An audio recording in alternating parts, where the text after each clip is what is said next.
Ayun mga pangga, di ana pod si MJ ang inyong lingkod na way klaro. Hoy MJ, wag ganun. Ayan mga pangga, mamahaw na pod ta na ako'y sudan diha itlog na scramble. Og naapo ko'y pipino na may subak-subak na, may sibuyas at kamatis. Yun na yun, hoy MJ, wag ganun. Ayun mga pangga, at mayroon po akong natira dyan, ay piniprito ko na po yung inihaw na bangus. At mayroon po ako dyan, tuyo at talong na piniprito ko mga pangga. Kulang na lang po yung lawlaw.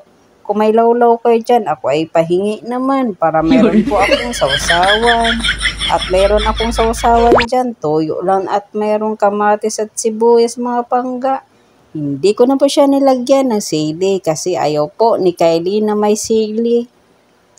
Mahilig din po yan sila sa sausawan mga pangga at lalo na po si Kuya Kide ay favorite niya po yung tuyo. Ayan mga pangga, hanggang dito na lang po yung video ko. Maraming salamat sa iyong panonood sa aking video. Na magandang charot lang. Bye-bye!